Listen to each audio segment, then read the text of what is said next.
मैं डॉक्टर प्रभास गौराई, सहायक प्राध्यापक हिंदी विभाग, सिंहभूम महाविद्यालय चांडिल, कोल्हान विश्वविद्यालय चाईबासा, झारखंड में कार्यरत हूँ। आज मैं स्नातक हिंदी प्रतिष्ठा द्वितीय वर्ष सेमेस्टर 3 CC पेपर 5 के अंतर्गत आधुनिक युग की मीरा के नाम से जाना जाता है, उनकी प्रसिद्ध कविता मैं नीर भरी दुख की बदली कविता का आज व्याख्या करेंगे। मैं नीर भरी दुख की बदली।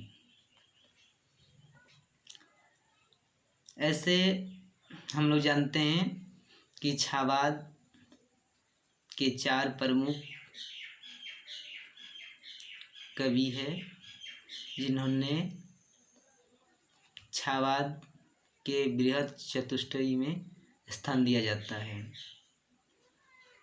तो 4 कवियों ने 4 खंभा के रूप में मौजूद है, यानी चारों मिलकर छावाद का रचना किया है। चारों कवियों ने अलग अलग विषय को अपनाया है। जयशंकर प्रसाद ने सौंदर्य और प्रेम को, सूर्यकांत त्रिपाठी निराला ने ओज और क्रांति को, सुमित्रानंदन पंत ने प्रकृति को और महादेव वर्मा ने विरह को अपनाया है। यानी ये 4 कवियों में महादेव वर्मा की कविताओं में विरह के बारे में बताया गया है, यानी पीड़ा, इनके जीवन में पीड़ा को दिखाया गया है। इसलिए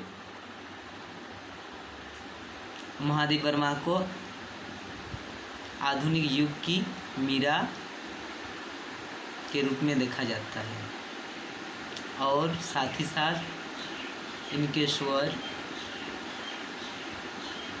में जो कोमलता है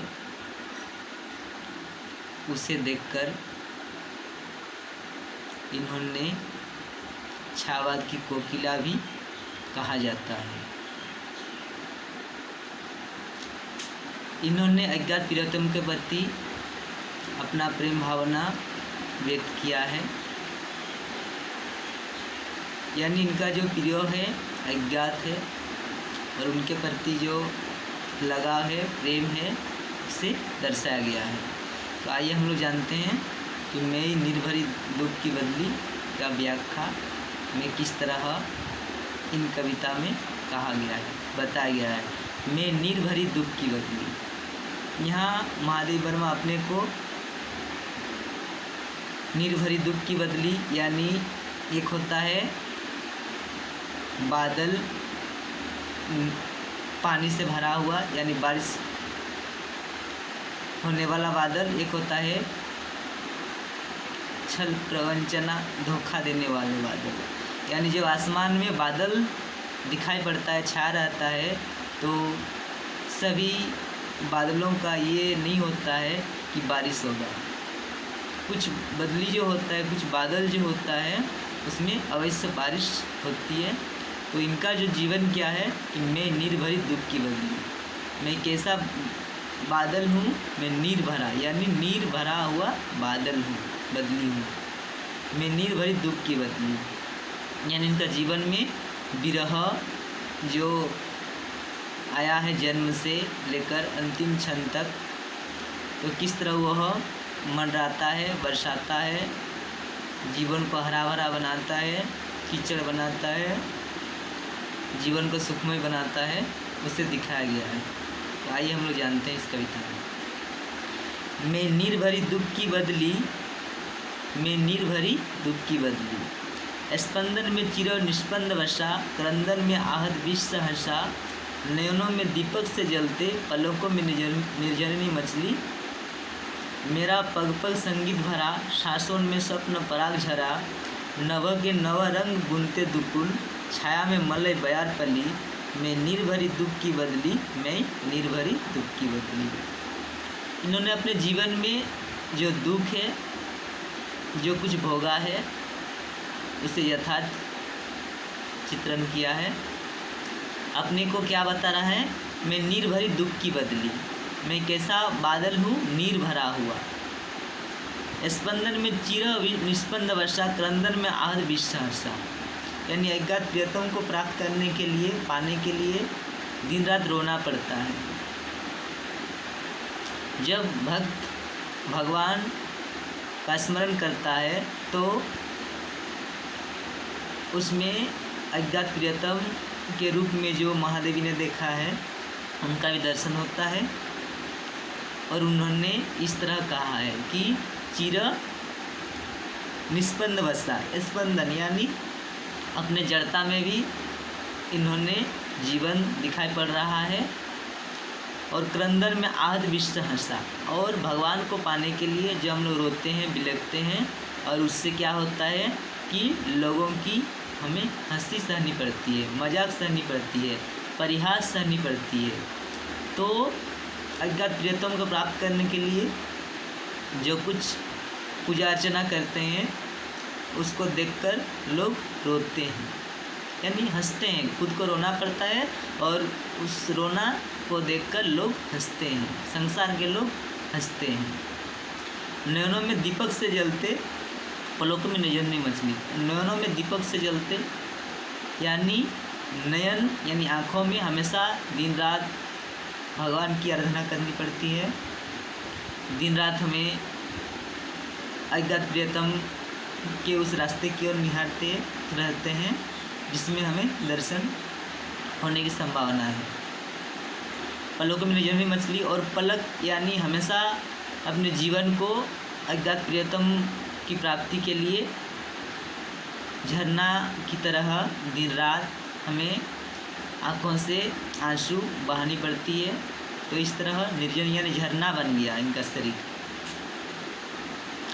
मेरा पग पग संगीत भरा, श्वासों में स्वप्न पराग झरा।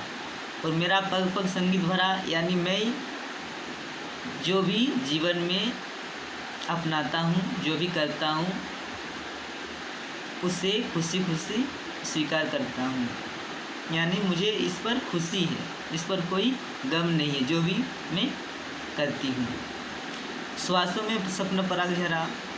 और मेरा जो स्वप्न है उसमें पराग झर रहा, यानी मुझे खुशी खुशी उस चीज़ करने के लिए उत्प्रेरित है, या तो मैं उस चीज़ को करने के लिए तैयार हूँ। नव के नव रंग बनते दुकुल। और यानी ये जीवन रूपी जो नभ है, आसमान है, उस पर मुझे मुकुल दिखाई पड़ रहा है। यानी आशा जो है, जीवन में आशा को पूरी होते दिखाई दे रहा है। छाया में मलय बयार पली। और ये जो छाया है, इसमें मलय पर्वत की जो हवा है, सुगंधीय सुंदरता है, वो दिखाई देने लगी, अनुभूति होती है। यानी ये जीवन जो है, जीवन को हम लोग क्या है, कभी जो छाया, कभी गम का, कभी सुख का, इस तरह का हमेशा जीवन की जो छाया है, जो राह है, बदलता रहता है। फिर भी इसमें क्या है, खुशी है। इनमें जीवन इनको खुशहाल सी लगती है। जैसे एक पंक्ति है कि जीवन क्या है, झरना है, मस्ती इसका पानी है, सुख दुख के दो तीरों से चल रही राह मनमानी है। तो यहाँ जीवन क्या है, झरना है, मस्ती इसका पानी है, सुख दुख की दो तीरों से चल रही राह मनमानी है। तो जीवन की राह कभी सुख की ओर, कभी दुख की ओर चलता रहता है। और ये झरना की भांति, निर्जरनी की भांति इनका जीवन है। और इससे बताया गया है, यानी जीवन में इनको खुशी खुशी हमेशा सब कुछ अच्छा लगता है। मैं छाया में मलय बयार पली, मैं निर्भरी दुख की बदली, मैं निर्भरी दुख की बदली। तो मैं निर्भरा बादल हूँ, मैं दुख की बदली हूँ। जीवन में सुख दुख सब कुछ मुझे अच्छा लगता है। तो इस तरह मैं जीवन को क्या बताए, मैं नीर भरी दुख की बदली, यानी मैं नीर भरा बादल हूँ, मैं गम खाने वाले बादल हूँ। मुझे जीवन में खुश और गम दोनों समान लगता है। लोग क्या करते हैं कि गम में रोने लगते हैं और सुख में हंसने लगते हैं, लेकिन इनको दोनों अच्छा लगता है। जीवन को विरह और गम या सुख सब कुछ अच्छा लगता है। इस तरह मैं निर्भरित दुख की बदली में इस तरह बताया गया है। धन्यवाद।